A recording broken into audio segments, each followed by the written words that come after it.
20 বছর আগে মেসি যদি বলতো I will be the best player ever in the world, আমি এমন এক প্লেয়ার হব যে প্লেয়ার হবে পুরো পৃথিবীতে নাম্বার 1 ফুটবলার, 20 বছর আগে আপনি বলতেন ছি কি বলে, পাগলা নাকি রে, শখ কত দেখো না। 20 বছর আগে ইলন মাস্ক যদি আজ থেকে 25 বছর আগে বলতো I will be the most richest man ever in the world, আমি ইলন মাস্ক হব পৃথিবীর নাম্বার 1 ধনী, আমার আশেপাশে কেউ আসতেই পারবে না, আপনি হাসতেন। 1990 সালে যদি শাহরুখ খান বলতো একদিন मैं মুম্বাই पर রাজ করুঙ্গা, আপনি হাসতেন। কিন্তু আজ যদি আপনার সামনে মেসি দাঁড়িয়ে যায়, ইলন মাস্ক দাঁড়িয়ে যায়, আপনি যতই পরকালমুখী লোক হন না কেন, আপনি বলতে বাধ্য হবেন দুনিয়ার সফলতার ক্ষেত্রে তারাই হচ্ছে সেরা। এর দ্বারা মেসেজ কি?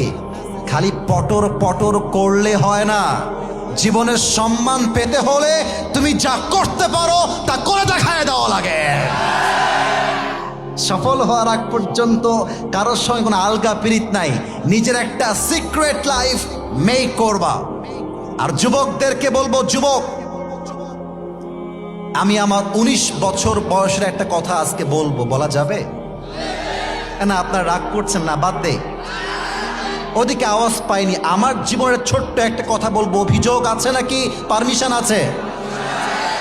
19 বছর বয়সে আমি চিন্তা করতে শুরু করলাম জীবনে এমন কিছু করতে হবে, বাপের পরিচয় আমার পরিচয় নয়, আমার পরিচয় আমার বাপের পরিচয় হবে। আর কতদিন বাপের মাথায় কাঁঠাল ভেঙে খাবে, আর কতদিন খাবে? তোমার কি লজ্জা লাগে না? তোমার কি শরম লাগে না? তোমাকে চিন্তা করতে হবে I will be the king of my family, আমি হব আমার পরিবারের রাজা, আমি হব সেরা, আমি এত সেরা হব আমার আশেপাশেও কেউ ভিড়তে পারবে না। 3 নাম্বার কথা বলে আমি আমার তাফসীরে ফিরে যেতে চাই। যতই সফল হও আর জীবনে যতই বড় হও, কম্পিটিশনে যাবা না, জগিং করবা, জগিং জগিং। আচ্ছা, জগিং কাকে বলে আর কম্পিটিশন কাকে বলে? কম্পিটিশন মানে হচ্ছে, আমার খতিব সাহেব আমার ডান পাশে বসে আছেন, খতিব সাহেবের ঢাকার গুলশানে একটা ফ্ল্যাট আছে, for an example I am talking about this matter. গুলশানে ফ্ল্যাট আছে, বসুন্ধরায় ফ্ল্যাট আছে, 2টা ফারারি আছে, 3টা BMW আছে, আর একটা মার্সিডিজ আছে।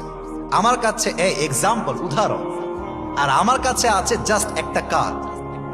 কম্পিটিশন মানে হচ্ছে ওনার যেহেতু আছে আমারও লাগবে, দ্যাট ইজ কল্ড কম্পিটিশন, প্রতিযোগিতা।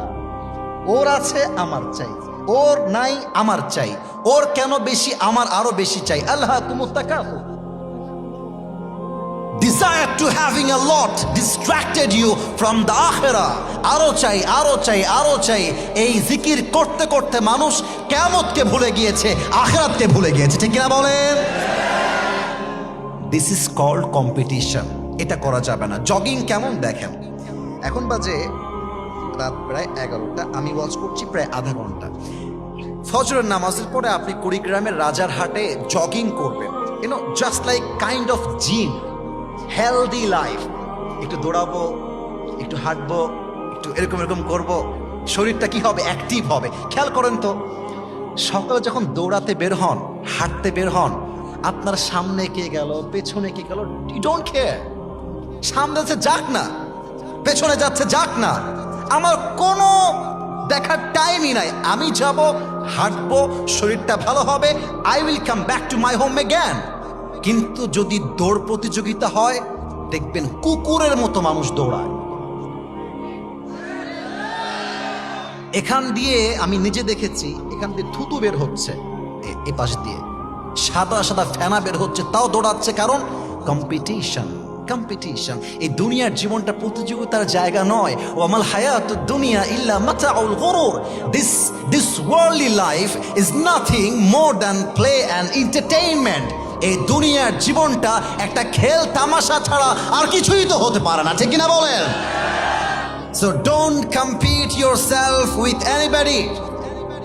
Never ever compare yourself with anybody. You are the best and you are the boss of the all bosses. তুমি সেরা, তুমি করবে সেরা, তুমি কারোর সঙ্গে তুলনা করতে যেও না। আর তুমি হবা এমন হিরো যার মতো সফল আর কেউ হতে পারবে না। এজন্য পৃথিবীতে প্রতিযোগিতা নয়, আমরা জগিং করতে চাই। রাজি আছেন তো ইনশাআল্লাহ?